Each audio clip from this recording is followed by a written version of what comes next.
What is going on, guys? Welcome once again to Comic News Weekly, live each and every Tuesday night, 9 p.m. I want to welcome everyone coming into the chat. Also, thank you to people that watch this on replay week in and week out. And for those that listen to the audio version on that Simple Man's Comics podcast, wherever your podcasts are found. I am not asking for it to be removed from Spotify. So, got some great topics to discuss tonight. We're going to talk about a little bit of Mouse. We're going to talk about some Masters of the Universe live action. We're going to talk about Grant Gustin renewing his contract for The Flash. We're going to talk about a little Halo trailer reaction. But before we do any of that, let's bring the panelists into the show tonight. As always, Tales from the Flip Side YouTube channel, Mr. El Beardo Jr., Brian McClay. I got somebody made a comment the other night on one of the shows I was on that three of the people put pubes on their faces and one guy needs to, and I was like, I can't, man. I'm just that guy. I'm like Shaggy if I try to go anything. And that comment reminded me of the was it Jackass 3 when they filmed the taxi joke? there's a guy that chats in the chat sometimes. He's got the name Pube Stash. I always thought that was funny. But we do not have Dan Kim with us tonight. He is relocating currently in Los Angeles, but he will be missed. We do, however, have Andy Spotlight Series himself, Mr. Andy Tomberlin. Southern Charmed. There you go. What's up? Glad to be here. And making 2 weeks in a row, we have Blue Green Artifacts, Mr. Tony Fix. Always welcome to have him on the show. What's going on, gentlemen? What's going on? I know I've been AWOL for a while, so 2 weeks in a row, I feel like I'm back home again. How far are you from St. Paul? Minneapolis, St. Paul are like 15 minutes, 20 minutes maybe. You going to the soccer game tomorrow night? It's supposed to be like really cold. So U.S. is playing Honduras in the World Cup qualifier. Yeah, no, my we do sporting events from home. Yeah. That my 7 and 10-year-old and my dog. I'm out of the loop, man. Yeah, I heard it's supposed to be like really, really cold. I know Rye Smelts, another Patreon member, another huge soccer fan. I guess his brother was asking him if he wanted to go, and he's like, same thing. Nope, man, I'm staying home. But I was going to just keep talking and just let El Beardo feel left alone in the void. But let's go ahead and bring him in here, Mr. Button Pusher, Mr. Dad Joke, and the producer of Comic News Weekly, Andy, Comic Man Andy. For those that don't know him, make sure you guys check out his YouTube channel. Come on in here. He might be playing a joke on us and just saying, nope, not coming in right now. What is up, everybody? Another fantastic Tuesday. And you know what? Dung Beetle walks into a bar, looks at the bartender and says, "Hey, that stool taken?" How to tank somebody else's YouTube channel 101. Here we go. No, my 8-year-old came home from school yesterday and he said, "Dad, why did the duck get arrested?" It's like, I don't know. He's like, because he got caught selling quack.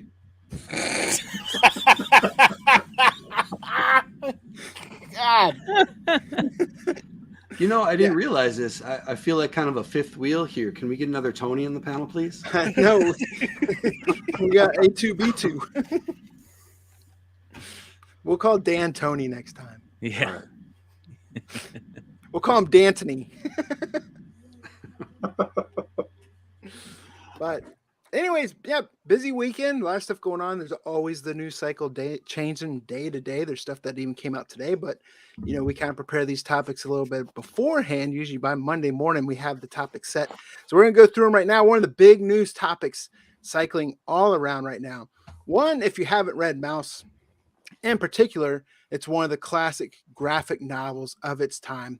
Was it Art Spiegelman, right? He also, as McClay and I are fans of, he's also one of the creators of Wacky Packages, but more importantly, he's one of the co-creators of Garbage Pail Kids. But that's the light side of it.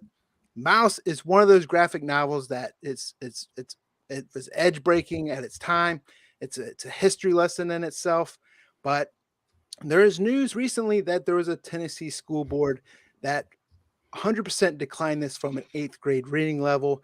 And with doing that, there's a comic book shop, Nirvana Comics, that's out in Knoxville.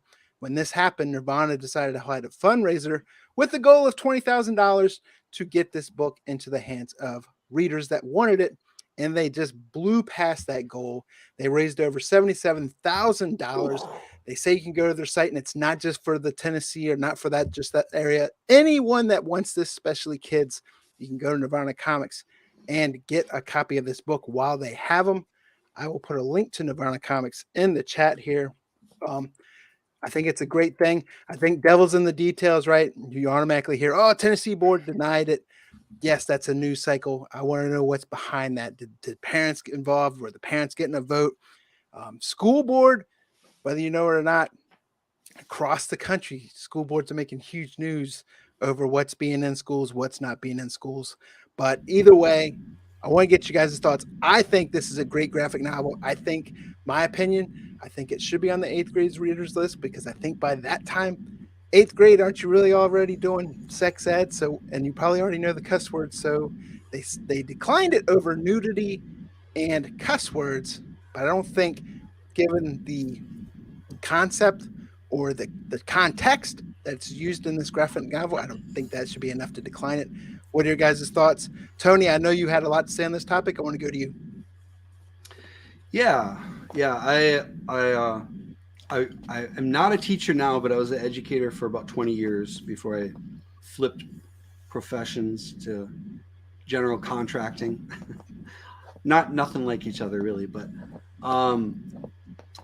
I think, I don't know, man. Everybody's got their opinion. You go on any of this, any social media. If anybody brings it up, there's 500 comments down below. There's a lot to it. I think first of all, it's really important to get the facts straight, because that's what everybody's saying. You talk about it and people are saying, oh, they didn't ban it, they just removed it from curriculum. So I was curious about that. I dug into it, and per the Tennessee local website news station, it's called a ban. And if you do read the minutes, you can go on the county website and read exactly the conversation that led to the vote. They talk about removing it from the school, not just, they talk about the curriculum, but it appears that it is removed from the school. It's not going to be used for 8th, 9th grade. But I mean, I agree with everything you said, Brian. It's that as part of the curriculum, that's exactly how you should be presenting it. You shouldn't just take a book like that and throw it in the library. It reminds me of Footloose. Yeah. You have to, the guided part of that curriculum, that's exactly how it should be, introduced.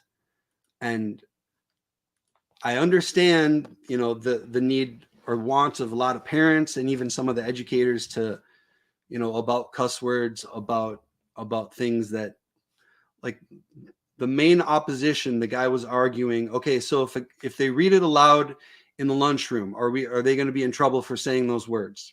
That was kind of his big defense, was, are we breaking our own rules by having this book as part of our curriculum? But honestly, if you pick apart, you can go into Roald Dahl, Charlie and the Chocolate Factory. You can find, there's the ass is in Charlie and the Chocolate Factory. There are swear words. There are sexual innuendo. There are weird situations, and to use that as an excuse, and it seems like an excuse, but as an excuse to pull something. And like you said, this topic has been popping up all around the country. Oh, we want to, a lot. Does history have to be so violent? Can't we talk about the good parts of history?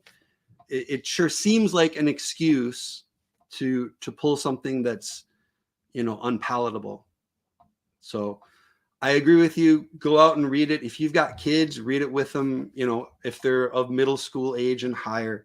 I would definitely say, if you have younger kids, read it first and get your own filter on whether you're the parent of your child, decide what they should be. Yeah. 8th grade age. Yeah. Before I kick it to you guys, it totally reminded me, I forget the comedian, but there was a whole set they did about parenting in America, and how how lucky we are to be able to choose whether our kids are aware of bad shit. Like, oh, what is the right age to let, to talk to your kids about war, and like, Jesus Christ, if you live in many countries around the world, it's from the time you're born, people are learning about death and blood and war and evil. Yeah, and but here's something. We're gonna bubble our kids until they're 9th grade, and then, oh, by the way, people die. Yeah, and who knows? They might be less bored. Right. They might be interested in the topic and then do more research of it on their own. I mean, they see it as it's portrayed as a cat and mouse. I don't mean to take the undertones of the story that way, but it's the Holocaust portrayed as a cat and mouse story. But the message within it is a really great message. And I mean, I probably disagree with a lot of views from Art Spiegelman, but this graphic novel is, you can't say enough things about it from a comic book perspective and from a historical perspective. I'm a huge fan of history, love World War II and Civil War stuff, and I know this is a book that Mal V, it's one of his favorite books of all time. I remember years and years ago, he was trying to collect all the Mouse books and was having a hard time doing it.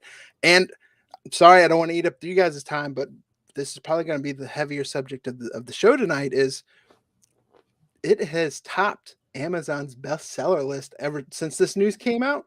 It has topped Amazon's bestsellers list from 1 through 10. I think there's 2 books in between that haven't keeping it from a clean sweep.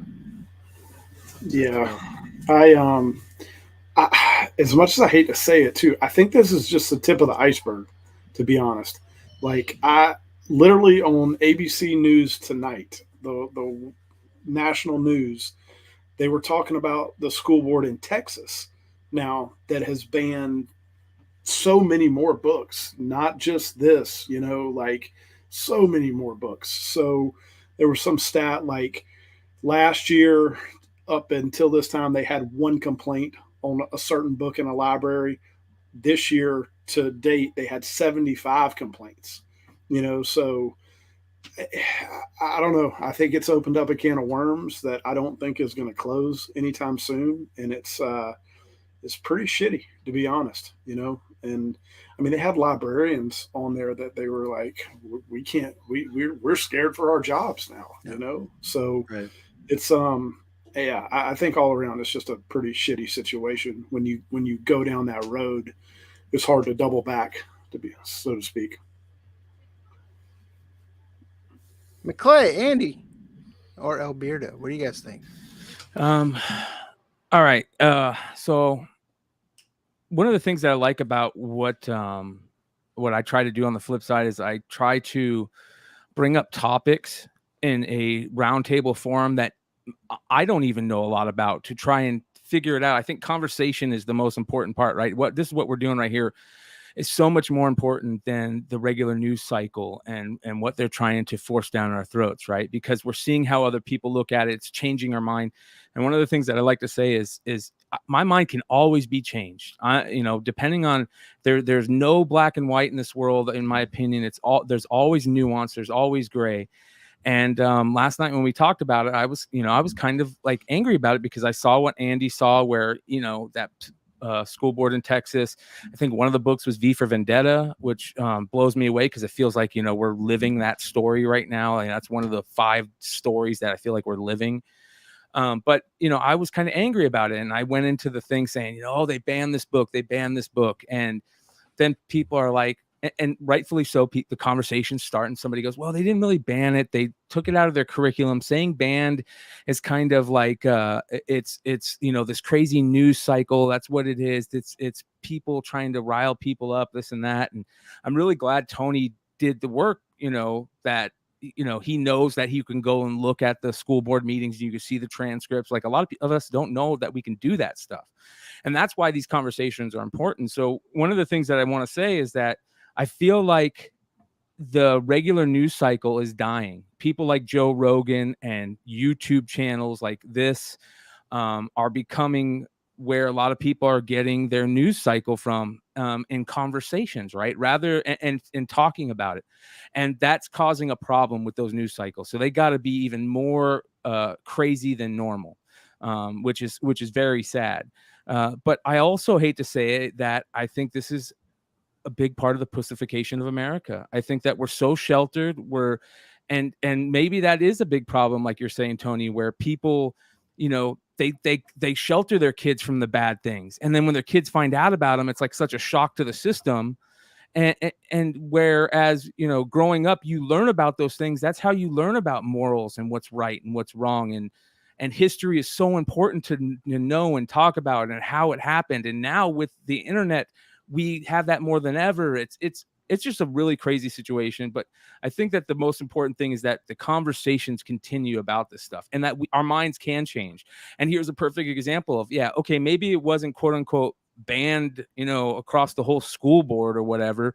But it sounds like it was. But on top of it, now more people are hearing about the book that maybe didn't know about it. And then finally, I think one of the most important things is that one of the two reasons that they said that they didn't like, that they wanted to take the book out, one was the cuss words, I think, right? And then the other one was that they depicted a nude picture of a woman. Yeah, it's a nude picture of a rat, a female. Yeah. It's like, these are rats. That's why he did that. Do you not realize that he put this on a different level so people can understand it and see it a different way and realize how wrong the situation was that really happened at the Holocaust? Like, that's the important part about that. That's what needs to be taught, that like there's ways to tell people stories and tell people what is right and wrong. And, you have to change the narrative sometimes. And I don't know. Just to clarify, just off what you said, Brian, because when I heard that in the stories too, and when I read the minutes, I didn't see the part about the nudity. The three big pushbacks they had were the bad words. It was the topic of suicide, and there's some scene where people are hanging or being hung. But those are those could be course corrected, where you can include. I'm not an educator. I don't print, but from my viewpoint is you can include that. And then when you're doing it in class, you need to reserve time in class to, and then explain as a teacher, hey, this is valuable material, but then let's have a discussion about it. And then that's where you make sure, you're covering, suicide prevention, or, to cover some of those concerns. But I think it's bad. I don't say it's bad.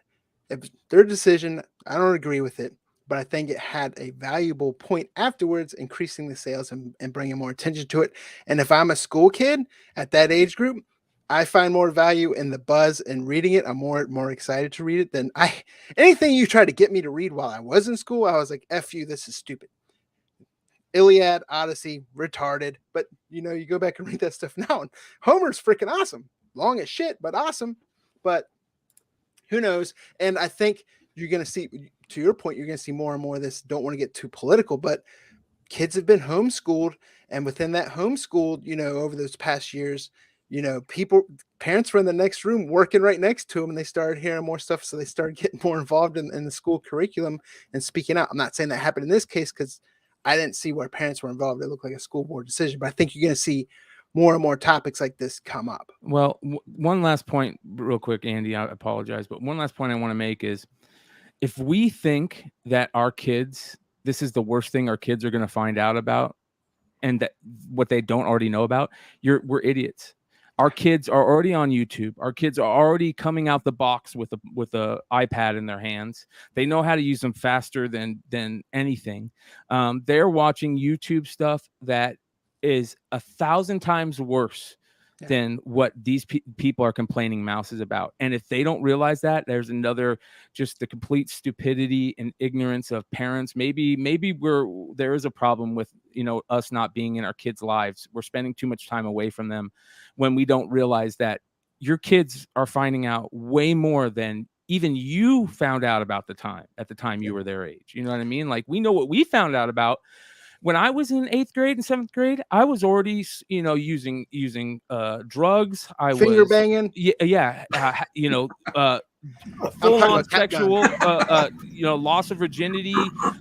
There was kids having sex in bathrooms. You know what I mean? Like, and on top of it, we didn't even have the internet yet. As soon as like the internet came out, it was like, holy cow, these Yeah. kids are learning the internet. ASL, Yeah, AOL chat. yeah.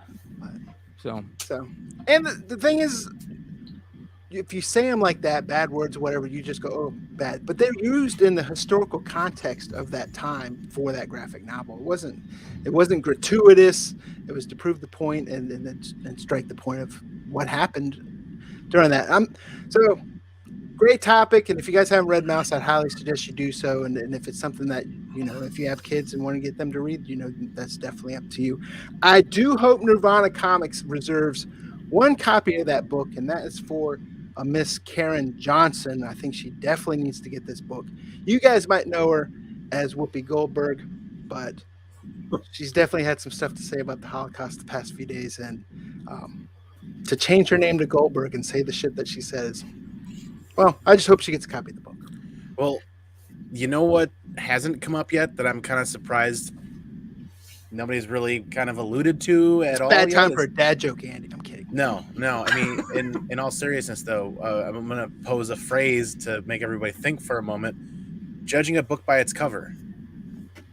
Now, Tony put out some of the points that they are raising on paper of why they're pulling this, but how many people think that, or where I'm kind of at, why are they not? People aren't talking about the cover because for obvious reasons, right?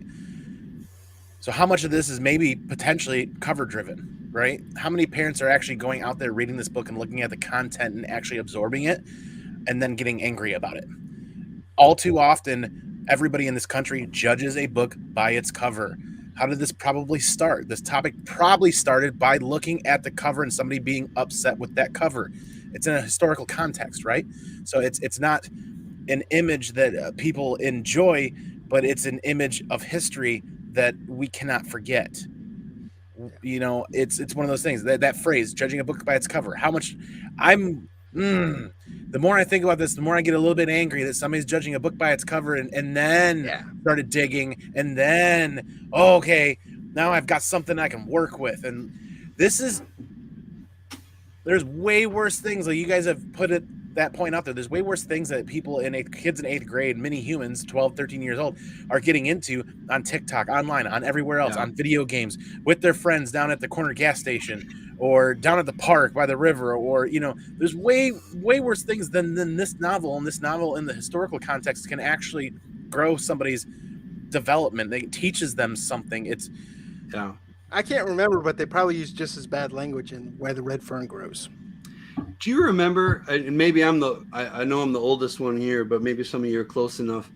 We had I think it was 9th grade, we had a Romeo and Juliet unit, and there was an 80s movie of Romeo and Juliet. And back then you'd do the whole unit, and then if there was a movie, they'd have a day where you could just watch a movie. We watched the movie in class. Do you know what I'm talking about? I see you nodding your head a little bit, Brian.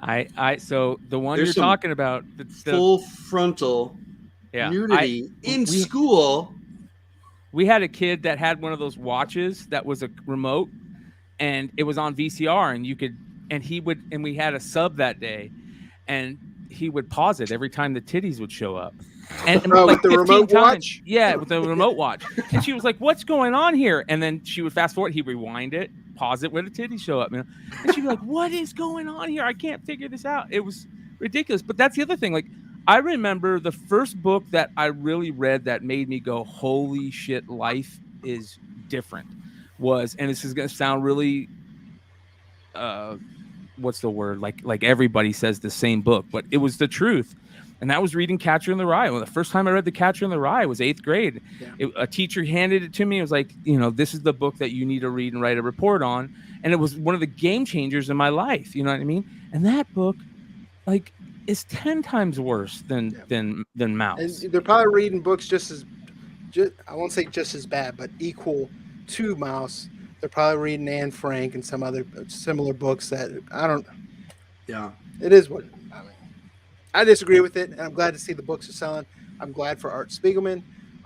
And the thing is, it's kind of about the story about his dad's survival in the Holocaust. Right. So Yeah, I can't even get it at my library. This morning, after we talked about this topic a little bit on the back chat for tonight, went to my local the Hoopla for my local library. Not available. I mean, like, how is this not available? But I can read so many other graphic novels and graphic war stories, but I can't read this. So, but Tony, you brought up about our childhood in the 80s. McClay, speaking of our childhood in the 80s, we got some great news coming to Netflix, right? Well, here's the thing. Is it great? Is it great? I'm like just It's better than no news. It is better than no Yes. news. It is better than no stuck news. in development. I get it, but I don't know. You know, we had a talk with our good buddy who knows a lot about the inside stuff about this, and before this news came out a couple months back, he's like, man, everything to do with the live action Masters of the Universe feels dead. It feels like it's just been dropped by everybody that's touched it, and they're still trying to push this. Wasn't David Goyer writing the screenplay at one point? Yeah.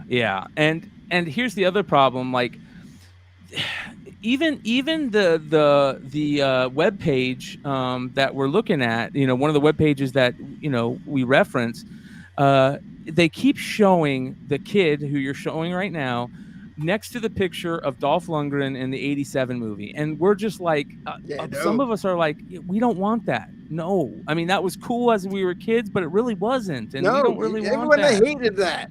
Yeah. So don't give us that. And there was a couple other things that were interesting to me. They said that the story is an orphan named Adam discovers he is a prince destined to be a savior of a faraway land and must quickly learn of his power and the importance of saving his true home from an evil force. Cool. Let's get through that quick. We all know the story, so let's not go too crazy there. And here's my biggest thing. They also reference, of course, the Kevin Smith animated series. That was such a letdown. I listen, it was such a letdown. It was so bad. He hates us. Yes, Sold big the time. shit out of it. Yeah. So I'm like waiting. I'm not going to get my hopes up, but you're right. I do think that it's great. We're getting more news. And they're moving forward with you know, actors and stuff like that. It'll be interesting to see where they go, you know, with who they have for, you know, all the characters and how they play it. But you know, we just had the animated series. I feel like they need to do something a little different, right? Like how the story is told. I agree, and I think, you know, I know another huge Master of the Universe, Sean Leggett. We've had multiple discussions about the 87 movie, and we're not movie insiders, like, you know, I think I know who you're speaking of, but it seems like also budget always becomes an issue with movies, and so that's what they did with the 87 movie. It's like, we can't make damn Eternia, so we're going to bring Eternia to Earth and make it cheaper. So I think whatever they do, it's going to be expensive to do it right. But yes, with today's graphics and today's CGI and the stuff that they're able to do, I'm hopeful, but my expectations aren't the best because, like you said, I had big expectations for the Kevin Smith animated series, and it wasn't horrible, but it wasn't what I wanted. Here's the question. All right, I got two real quick things to say. One, I am really stoked on the fact that, like, some of my comics are going to go up in value. Like, hell yeah, let's make some money on those comics, right? I bought that 2-pack at the right time, and you know, stuff like that. But on the other end, when they're going to do live action, part of me asked myself how they're going to do the He-Man part. Is the He-Man part going to be like some other dude like Lou Ferrigno and the Hulk, where he's like all big and stuff, and it's a totally different guy? Or like, do we just make him like more like he knows more and he's got a tough, powerful sword or something? You know, like they kind of got a part of me doesn't want that big, huge, different guy, you know, type thing. Yeah, I mean, Mitch Joel brings up a good point. I just want to call back to my childhood. You know, give me the freaking Funimation cartoon live action. You know, you can even make it somewhat cartoony. Just don't try to change it too much from what the fans love that made you want it as a kid. I understand you're trying to get new audiences in, but you know, build a universe. Give us a Thundercats Master Universe crossover. I'm just kidding, but I'll take that. Hell yeah. Yeah, we need some Thundercats, but I like the 87 one. I know, crucify me. I mean, I like the 87 one. I don't know, but that's been done. So now let's create the Courtney the Cox. world, you know. Yeah, I'm telling you, I don't know. I don't know. I liked it, but that was when Dolph was he was in Universal Soldier too. I think right around that time. So I don't know. Maybe I was on the Dolph kick. Wasn't the Punisher around that time too? I think so. Yes. Maybe a little bit later. Yeah, but no, I'm with you. Like, give us a He-Man world, you know, something to build off of, and I'm all for that. But yeah, just don't involve Kevin Smith, whatever you do. Yeah, you know, I absolutely was an '80s kid, but this wasn't really my arena. I didn't buy the toys. I watched the cartoon, but I was more. You were more of an electric company kind of guy. Oh, absolutely. Hey, you guys. 3, 2, 1, contact. Gummy bears. Remember the gummy bears? Yeah. Bouncing here and there and everywhere. Damn straight. Damn straight. Hell yeah. But no, I was. I still. I mean, just like any '80s property, I still root for it. But just as like a fan of film, I think it's very challenging to take a beloved '80s property in particular and modernize it. Because what do? Do you only give fan service to like the people who watch it at that age? You know, do you adult it? Tell that to Jon Favreau and Filoni. Or, well, exactly. Yeah. It's such a fine line. You want to appeal to the young kids so that they go out and buy toys. You want to homage, you know, you want to kind of copy the secret sauce of the original as much as you can, but not too much because you don't want to just rehash it or retell it. J.J. Abrams. Yeah, it's just so hard. And then on top of that, the writing has got to be awesome. Because even if you have the budget, if you've got the great cast, if you've got, you know, even a great director, if the writing is stupid and people are bored by episode 4, they don't finish the season. Yeah. So it's hard.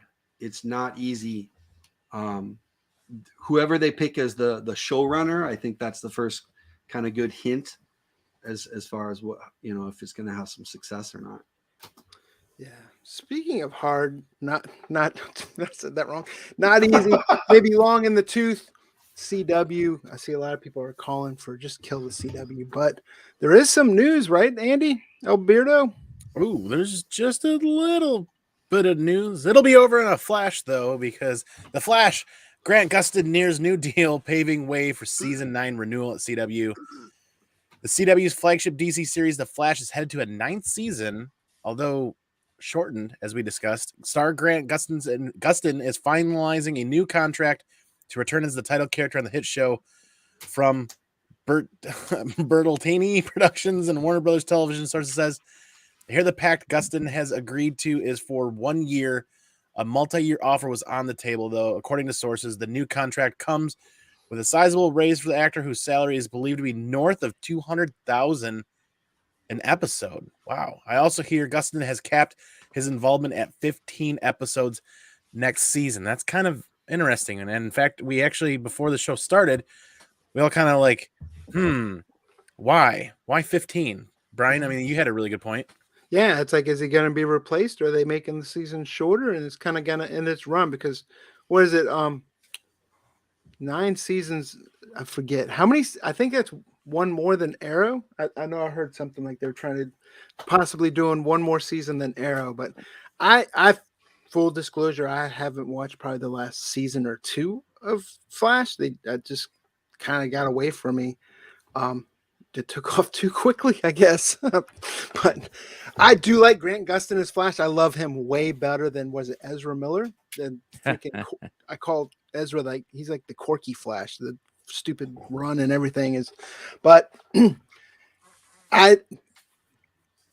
liked Arrow, watched all of Arrow. I did start in like I watched Flash, got into that, but then it just started. It's hard, man. To keep up with that for that many seasons, and it's hard to keep as good as the show is. That many seasons, and normally CW shows are like 23 episodes.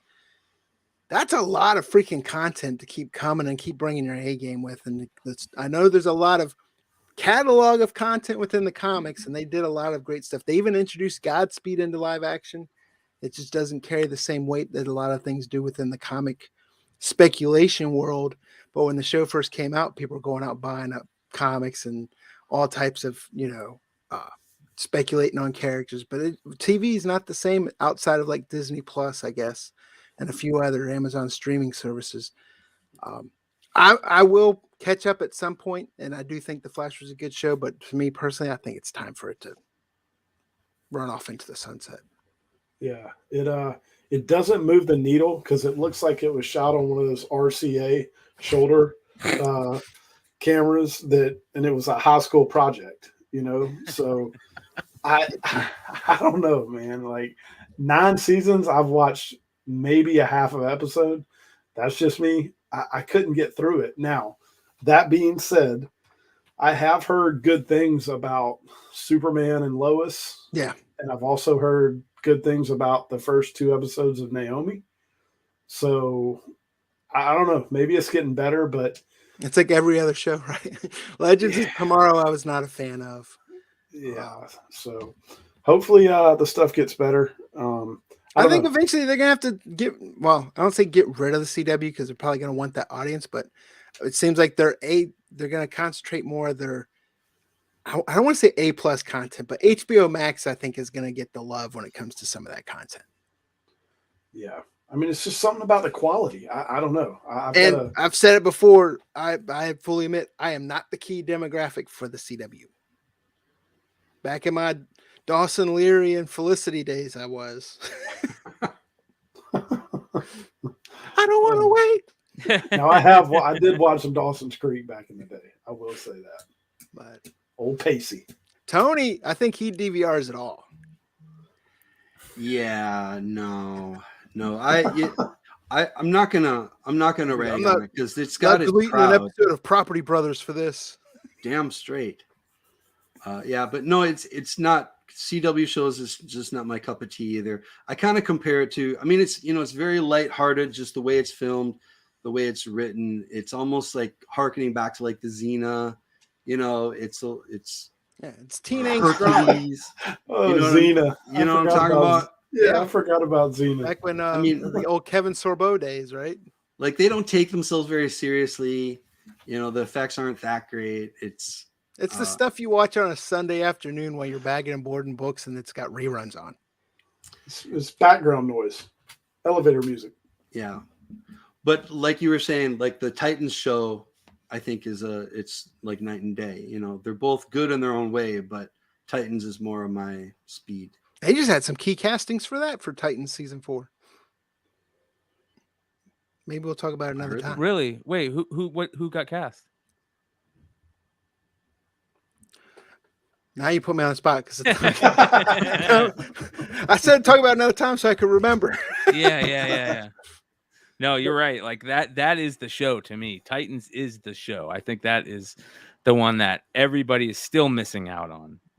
But Grant Gustin is the better Flash to me. And I kind of laugh and chuckle inside because of the whole thing that happened with Ezra Miller this weekend, which was kind of, weird and scary and funny all at the same time. But and they're basically putting him in kind of charge of where the Brother Blood. What? They cast Brother Blood. Joseph Morgan as Brother Blood, and Mother Mayhem and Jinx. Interesting. Very interesting. So yeah, I don't know. I'm very interested because I want to see where they take him, because they can't continue that show forever, right? Even though it is the good show, it is the only good show that CW did, in my opinion. But We'll see. It's a fact. You take the good, you take the bad, take them all, and there you have not the Flash. Yeah. But on another note, Tomberlin, are you Oh, an yes. Xboxer? What? Are Are you a you gamer? kidding me? Yeah. Well, I don't in care. college. I don't care. Yeah, I was gonna say this is like the game that put Xbox on the map. Oh this, yeah. This was Xbox. Yes. I can remember in college playing this for Especially hours the second one. and hours and hours. So we got a trailer drop during the AFC or NFC championship game. I can't remember for Halo, and it was badass. Yeah. Anytime too, you got a trailer where the I can feel it coming in the air tonight. It's twice I'm saying on this podcast. So that's a problem. Yeah, but yeah, the I don't Halo. want to wait. Yeah, there you go, Brian. Even it up. We can do a mashup. Yes, but I got I my loved it. kids' drums back here. We'll go for it. Yeah, exactly, Tony. See, you missed the opportunity there. But the trailer dropped and it got me pumped up. I'll tell you that. Like it looked good. It looked Didn't see really much Covenant, but no. You did there towards the end. But yeah, I think it's going to be good. I think it's got the nostalgia factor for all of us. You know, early 2000 college people that played that game endlessly. I didn't play it till 360 because I was a PlayStation guy. Oh, dude, I can remember hooking up just the regular Xboxes. You could hook them together, and you could hook like 5 TVs, and we'd have dudes like early LAN parties before there was LAN. Man, those work group parties. It was shotties at Wizard. I'll never forget that. It was pretty good. So I hated the flood. Yeah. I loved it. So I don't know if you guys had the same thoughts on it, but I'm super excited. There was talk of they're supposed to do back when I want to say 360, right when Xbox they were talking about wanting to do. It might have been Xbox One, but when Sony did what was it, Power, their show, which didn't do very well. Xbox at the time was also trying to get into media. And there was talk of a Halo show at that point. And I think at one point they had Guillermo del Toro attached to it. And I think it fell flat. I love the trailer for this. Just like we had a great casting for Mandalorian, I think the casting for Master Chief is absolutely fantastic with Pablo Schreiber. He will always be Nicholas Sabatka to me from The Wire. Or he was in 13 Hours. He's been in a bunch of stuff, but playing Master Chief, the trailer, I think, was the perfect hype, sizzle reel, whatever you want to call it. Got me hyped up, brought back the feels from playing Halo, even though it was after everyone played it because I didn't play it till 360 days. But Halo Infinite is live right now. A lot of people are playing that. I'm excited, and I'm glad I have Paramount Plus. And I'm on, not to digress, but I'm pissed off because they have me buying every damn Plus streaming damn thing right now, and it's annoying me because I want to watch soccer or sports or a show, and I gotta get Paramount. Oh, I gotta get Hulu. I gotta get ESPN. I gotta get Peacock. I'm like, this is not any cheaper than DirecTV back in the day. Now, yeah, we're back where we were. So I got Paramount when I was looking for Yellowstone, and they shit us on that. It's not on that. It's on Peacock. I know. They shit us. Yeah. So 1983. That's because they sold the rights to Universal NBC at the time. When Halo first came out, my best friend, who I do a podcast with, check out the podcast, coming back soon. We got new episodes coming. He jumped right into it, and he was one of those guys that was buying all those certain type of size TVs that every Halo Pro would buy. I like the Halo Mountain Dew when Halo 3 came out. Yeah, and he would play with the original Duke because he said the Duke controller was better. You could move to the shooting buttons quicker on the Duke than the smaller one. So he played with the Duke.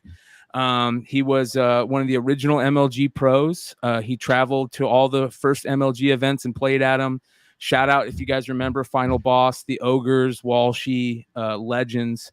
And so I was really big into Halo, not playing it, but seeing my best friend, his sister became one of the first female pro gamers.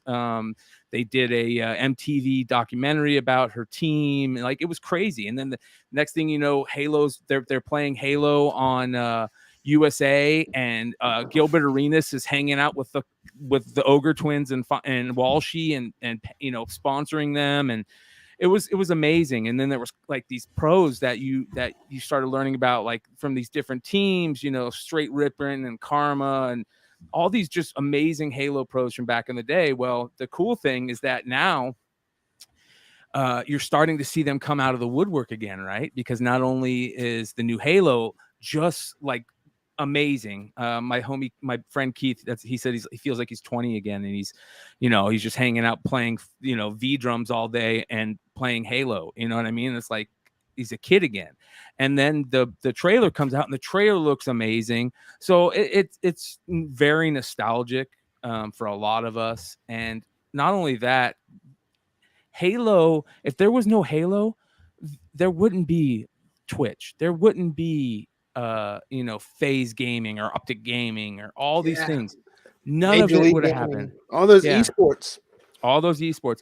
And 343 Studios, you got to give them a little bit of credit too, because Bungie kind of they went full on what was it? Destiny? Was that what they did? Yeah. Yeah, so they went full on Destiny. 343 Studios took it over, and I'm watching the new Halo Infinite, and some of the things are weird to me. Like, all the guns are different colors, and they got these little things the tokens that they put on them and stuff. And I'm like, that's kind of weird, but it feels very Combat Evolved and Halo 2. And I remember, this is funny, I'm talking about this stuff. I remember finding out all the little hacks in Halo, like, double jumping and putting getting the timers to find out when the camo would come back up, or, when the rockets would come back up, and all those little hacks and stuff. And it was a real fun time in life.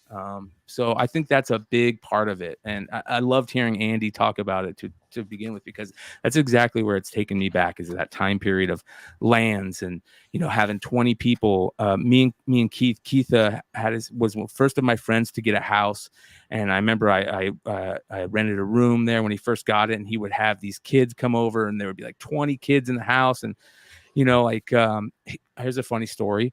You guys might not believe this, but one of the biggest names in all of YouTube and everything used to be a tag along to my buddy Keith and his friends, and that's Ninja. Like, the Ninja was the little young kid that nobody liked, that would just tag along, and they would just let tag along, and they would make fun of. Master. And now he's a gazillionaire, you know what I mean? So none of that would have ever happened if it wasn't for Halo. And it's nice. And you brought up about Halo being attached to, who'd you say that was supposed to do it at first? Guillermo del Toro. Wasn't it also supposed to be that guy from Australia or New Zealand that did that alien movie where the aliens come on the planet, and I know what movie you're talking about, but I can't think of the guy. Yeah, I thought that guy was, because he would have been. I remember when that originally came out, they would have talked about it, they talked about like him being the perfect person, because that movie felt very Halo-esque, District 9. Yeah. That's it. Yeah.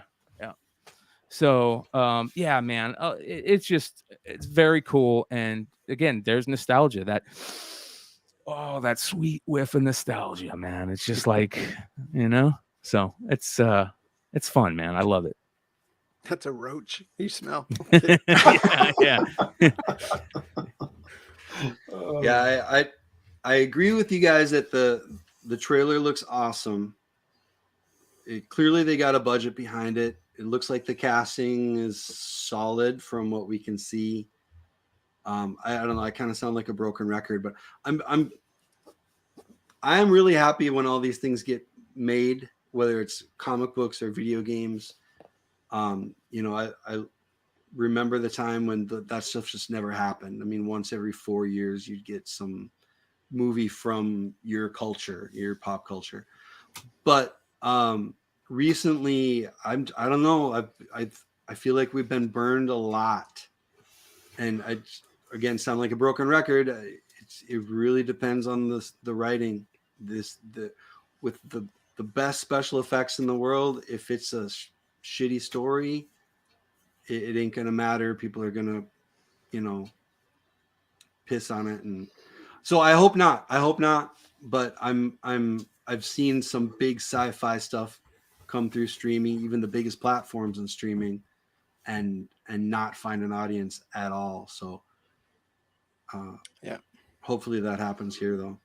I I'm do rooting agree for with it. Pablo, though. Pablo is an awesome actor. Yeah, that guy's great. Orange is the New Black. Yeah. Porn Stash. Yeah. He's been like, you can look him up on IMDb. He's been in so much stuff, but Nick Sabatka is my favorite guy, especially when he had to wrangle his cousin. So, and 13 Hours, of course. But what about you, Beardo? You're muted. Of course. I, for one, grew up as a PlayStation guy. PlayStation household. And then when the Xbox came out, I could not get over the controller and how terrible or how much I hated that controller. So I didn't really have a history playing the game or growing up with that. And when we were in the Marine Corps, they didn't buy PlayStations for dorms and barracks for people to play, or they didn't buy Xboxes, they bought PlayStations. So it was Time Crisis or Time something or other was the first person shooter we played a lot against other people in SOCOM. But now looking back, watching this trailer drop, I don't care if I've never played Halo or only played it a little bit. This show looks freaking sweet. Tony's right. It's all about the writing. But I got goosebumps watching that. I was like, oh, this could tickle that sci-fi funny bone, even if it's like a B-rated series and it doesn't do blockbuster numbers. It would still be right up my alley to have a lot of fun to binge watch for a couple of seasons. And then when it's all done and over with, go back a year or two later and binge watch it again. Yeah, I mean that theme song's a brand in its own. Especially just you can hear just the sound of it, like 2 seconds of it, and know what it is. Yeah. A year from now, there might be more kids who rank Master Chief in coolness factor above Boba Fett. Yeah. Oh, 100% right now. Yeah. Especially if they only watch Book of Boba Fett, because all you gotta do is watch the 5th episode of the Book of Boba Fett and then realize we don't need no Book of Boba Fett. Just stick with Mandalorian. Mando is new Boba is what it is. I mean, it's bottom line. But I can't wait for tomorrow. Keep the helmet on. yeah. I'm definitely episode 5 of Book of Boba Fett was definitely a 1-hour trailer for season 3. Yeah, of Mandalorian. It got everybody fired up for it. Yeah. And you find out Jen's just a pussy. You can't hold a sword. I'm kidding. I still think that that's probably some of the 51 best minutes of Star Wars content I've been able to experience as it dropped on the day it dropped. Yeah. That was really good. I'm hopeful. Like I'm hopeful the season of Book of Boba Fett ends with a payoff. Because right now I'm just like, it's not bad, but it doesn't have me hooked as much as Mando does. Do we know if we're getting multiple seasons of Book? Not yet. I don't think so. Well, I don't think the news has come out. I won't say I don't think we aren't. Yeah. But either way, new comic book day tomorrow. It is. Andy, how big's your pull list tomorrow? Small, big, shrinkage? Definitely swimming in the icy cold lake of Michigan. It is up cold. Here. The pull list is much smaller, but interestingly enough, it's kind of a quiet day tomorrow. And I've been digging and I've been looking, and you know what really, really interests me? I'm just going to pull this, and without going down the pull list and everything else that's going on, I love McClay's take on New Comic Book Day when he gets there. Something that I'm kind of excited for, and I'll share the screen here a la McClay. And I didn't know about this, and I wasn't paying attention to this, but Star Wars Galactic Star Cruiser Haslan Legacy #1. This is going to kind of kick me right in the sci-fi funny bone, and I think I'm really going to enjoy this. And I like that cover. Just the premise of the story, talking about the ship embarking on a momentous cruise, heads towards a confrontation with the First Order. I've said it time and time again, week after week after week, that I need to cut back on my Star Wars book buying, and then every week I find a reason to keep buying. Did you get the Nailed It one shot or the Baking Off or whatever the hell that one was? Yeah, and I immediately threw it in a short box and just kind of like grumbled a little bit. And for some reason, Shit, you should have sold it Sell it. immediately. is it still worth money of some sort? It's going to be worth more now than it will be in 3 months. I can tell you that. Yeah, I don't know what's going on with that, but this is the book that I'm looking forward to checking out. I don't know anything about this creative team, about Ethan Stacks or Will Sliney. I do recognize a couple of the variant cover artists, but I'm interested to see, because this is a creative team that I don't have a lot of experience with. A couple of covers, I'm judging a book by a cover here, and it looks pretty dang good. And it's got Star Wars on the front, so I'm gonna give this a shot. And this is probably going to be one of the first things I read if I could find it, because I forgot to order it. It is a cool cover. It really makes me wonder, though, like if you see a Wookiee with a lightsaber, like all the singed hair smell. You know? Who did that cover? Because it looks like Noto. Is it Noto? That cover. No, it is. That cover's done by E.M. Geist, I think. Yeah, E.M. Geist, if I'm pronouncing that correctly, or Gist. Yeah, I think that's a good grab, no doubt. I'm going for Noctera, number 7, coming back. I think should be a big Noctera book. and Geiger. Geiger's got the 80-page. Yeah, I don't know. Geiger didn't really blow me away like Noctera. I feel like Noctera's got a chance. I know there's a one per store too that's selling for like $100. Yeah, right now. So that on the indie side, and then I also the Crimson Rain number 2, the Raza, the all red cover. That's definitely one to be aware of for sure. I'll say that. Yep. And it's a connecting cover. There's I think there's going to be 5 of them with the Knights of Ren on there. So, yeah. I think Knights of Ren are still very underappreciated. Oh, 100%. They got a little boost during The Last Jedi, but yeah, and that fake trailer that dropped. Yeah. But yeah, that's like Shel Silverstein cover. That's the Clayton Crane there. Yeah, that one's nice. Yep, not bad. It's too dark though. I want to be able to see. Yeah, but the Raza one, I think in a set they'll do really well later on. Yeah, and I'm there's not many of those out there either right now on the eBay. I'll say that you can still find them, but not too many on eBay unless you're buying from overseas where you're going to pay like $20 shipping. Yeah, this is one of the Star Wars titles that hit the chopping block for me, and I cut back the pull list here, and I'm kind of like wondering if I made the right choice.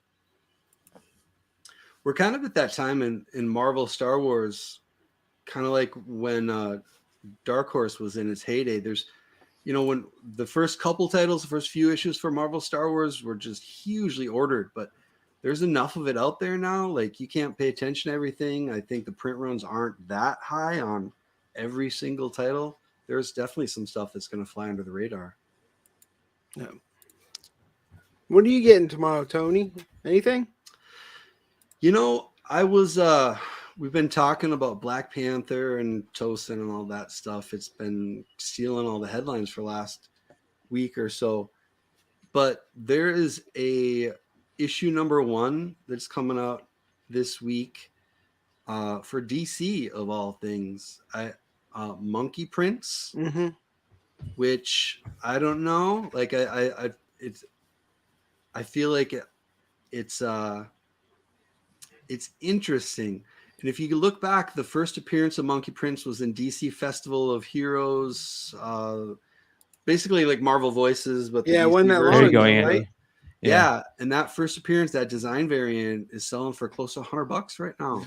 Yeah, I'm really looking at this book right now, especially the number 1, to see what happens with it. There's a couple of decent covers, and it's interesting that we're talking about DC, with their series that's kind of like the same thing that Marvel's kind of doing, Agents of Atlas and stuff. with Agents of Atlas and stuff like that.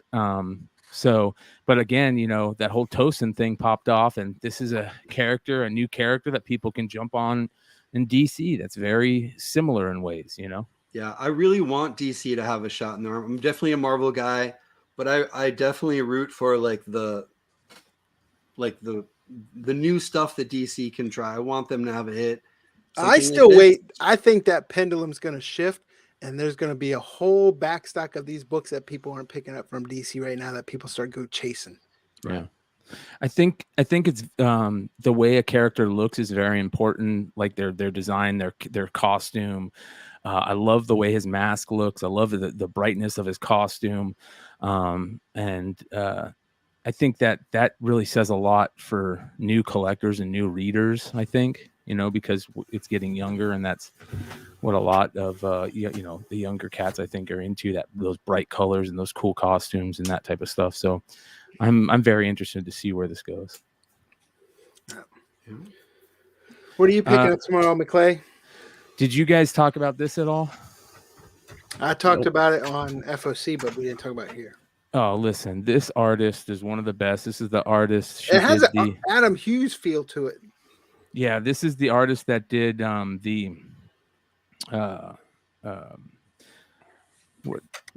Catwoman. Yeah, the Catwoman. Yeah. And I'm gonna go to her IG. Her IG is amazing. She is the next star in this game. I mean, just superstar already. You look at her stuff, and it's just absolutely amazing, beautiful. So I think she is something to pick up. Every time you see her work, it's good. So grab it. She's like the Rose Besh that is really good. You know what I mean? Like Rose Besh is good, but some of her stuff is bad. And all of her stuff is good. Just absolutely fantastic. So be on the lookout for her. She's absolutely amazing. And to said she's very easy on the eyes too. I mean, she is a beautiful young woman. I didn't know she was a baker. A baker? That's a whole lot of cake in that feed. Right? Yeah. Jesus. Dynamite's been in the news recently, just be on the art side of things. I mean, we've been talking about Dynamite covers quite a bit lately. Problem with Dynamite covers is like they compete with Marvel. Yeah. Did you guys see this at all? This is very interesting to me. Yeah. Heavy Metal Drummer. Really cool new Behemoth book. Yep. Beautiful, bright, crazy covers. And the story seems so right up my alley. Like it says in 1986 AD, under the streets of Los Angeles breeds the seeds of a gruesome interdimensional conflict between order and chaos. And as you can see, it's like the alien conflict that we all grew up listening to on Coast to Coast AM. I just pictured Bruce Campbell. Exactly. Reptilians versus the Greys versus the humans, and they've been living on the planet underneath in catacombs. And it says, enter Dave, a junkie heavy metal drummer whose life is about to get a whole lot shittier. And I'm like, yeah, that's like freaking Roddy Piper shit, man. Just by the title, it might be Rhinoverse and Mitch on there. If you heard what happened, they're talking I did talk about that in heavy metal in the chat. This is awesome, dude. This is so cool. So I'm definitely want to grab this. The Monkey Prince stuff is amazing. But also there was this Sabretooth book that's coming out that is going to be like a new run of Exiles from what I'm hearing. And this cover right here, this Ryan Brown variant is awesome. Like that is how I picture Sabretooth right there. That is badass. So I'm really interested in those books this week. Looks like Ron Perlman from the Beauty and the Beast miniseries. I always loved how Sabretooth back in the day, he had that big like fur behind him, the fur on his suit. And I love how they play it out here. It's just badass character, man. Sabretooth was always such a great character. Yeah, he had a good Marvel Masterpiece card back in the day too. Yep. Yeah. Yep. So Mitch talked about V. Now you're going back to some old school, some Mark Singer. Loved V as a kid, watching it on AFN. Yeah. I just have a reader pick for tomorrow. Big fan of Mad Cave Studios. They got a new series coming out tomorrow. Speed Republic, #1. Talked about that on FOC as well. They're soliciting it as Cannonball Run meets Hunger Games. You see a lot of stories and a lot of comics going this route now, especially I think popularity of Squid Game and those type shows. But Right. you get an autocrat that pretty much runs everything, and then they run a race every year for whoever wins the race. You can basically get the life of your dreams, and they don't say what happens to everyone that doesn't win the race, but it doesn't sound good. So Mad Cave Studios, they do a lot of great stories. This is written by Ryan Lindsay, so I'm picking that up for the read. And then some of the other books that have been mentioned here, of course, the Heavy Metal Drummer. I definitely pre-ordered that Dynamite Sonya cover. But I don't pull too many books because I don't have time to read too many books. Yeah. Yep, me neither right now. I try to read as many books as I can without having to buy them all. I hate to say that, but I think that's a great question in the chat too. The golden record reprints, asking if it's a good time to buy those. I think especially some of those that the originals are way out of reach, especially for like the Journey into Mystery and some of those other ones.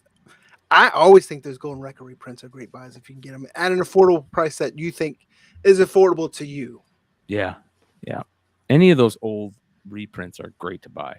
Yeah, especially high grade graded copies.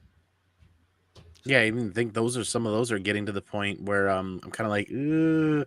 Last convention I was at, I saw the Journey into Mystery 83 reprint, the golden reprint with like the record with it and everything. Not graded. The book wasn't graded, but it was like kind of like sealed in a bag. And that price tag on that made me not even consider picking it up. It was that high at the last convention like a month ago that I went to. And because as those originals dry up or get out of reach, you go to the golden records.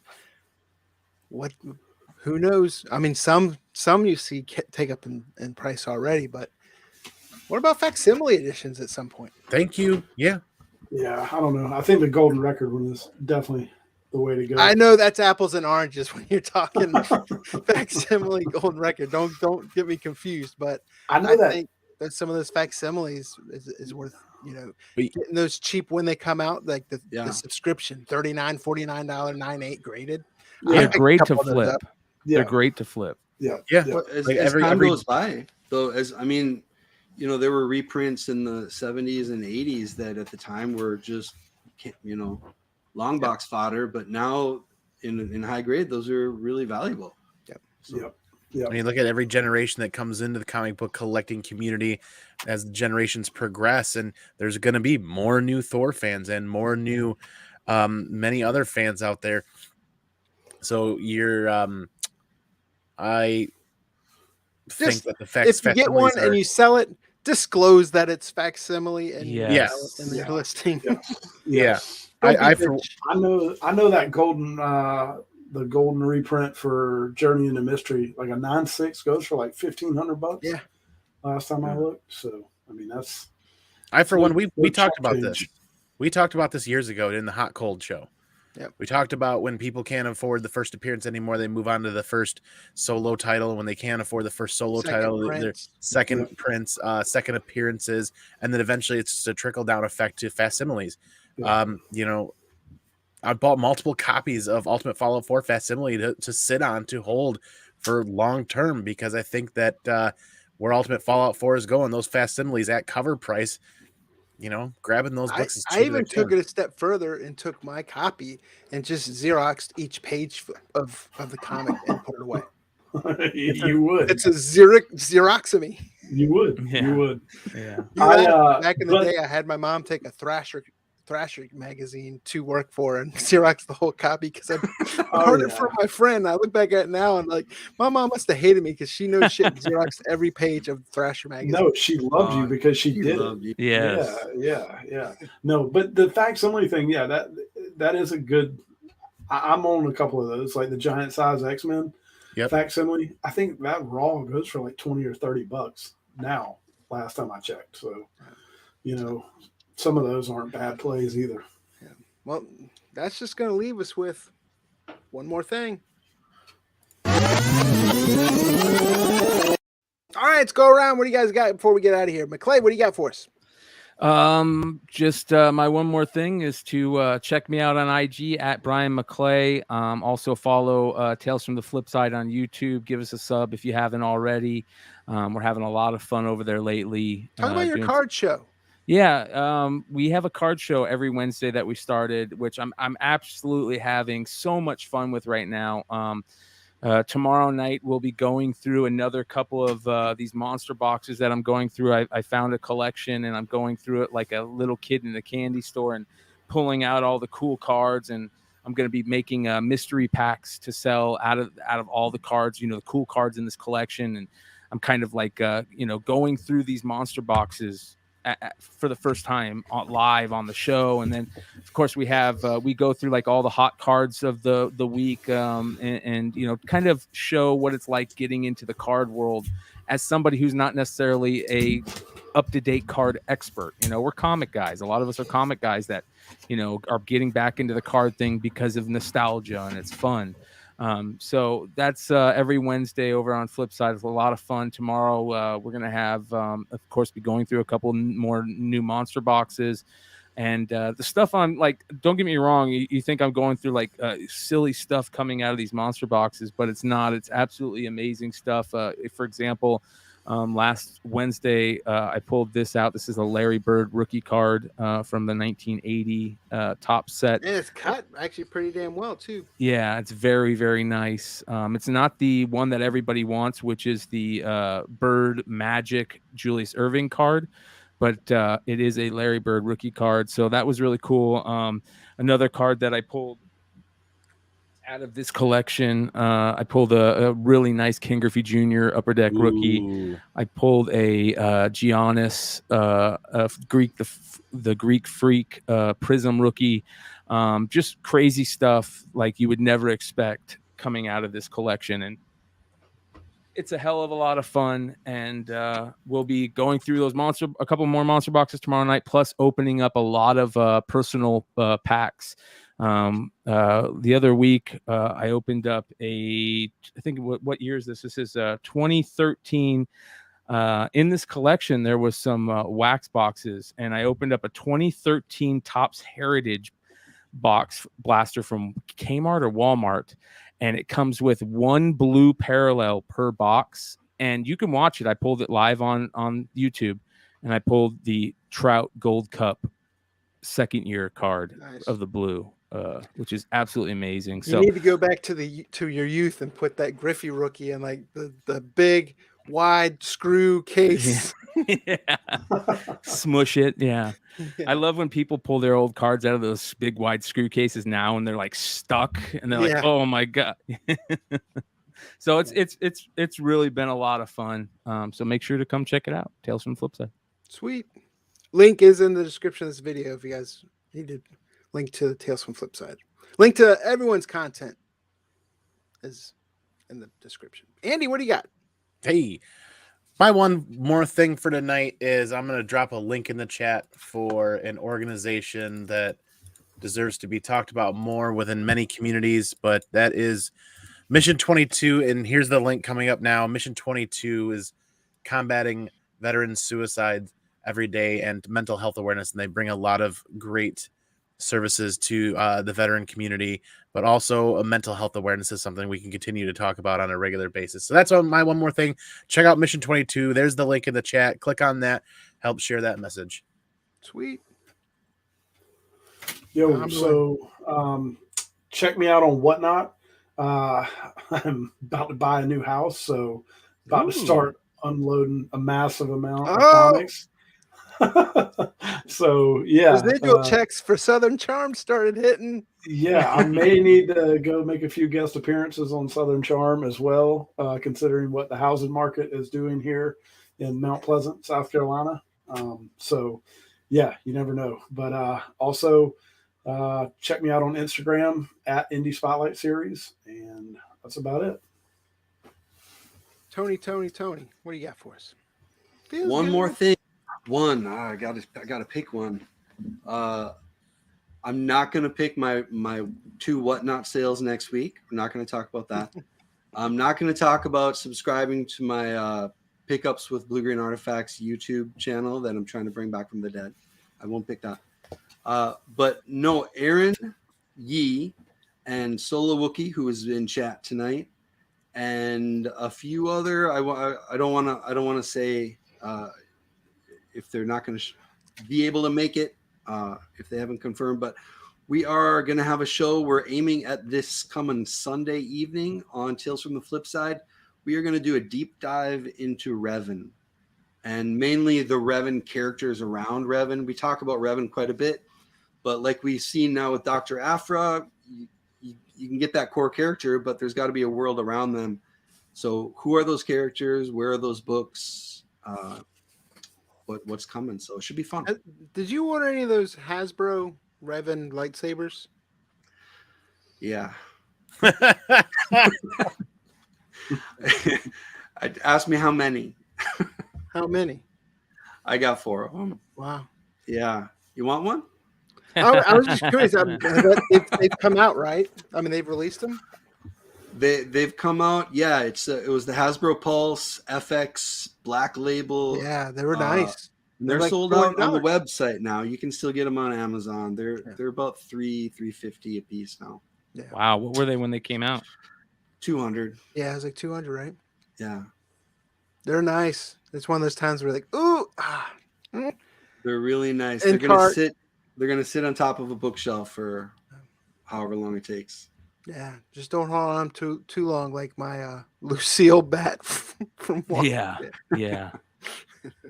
But my one more thing, not too much. I got a couple things in the mail. I've talked about fig pens before.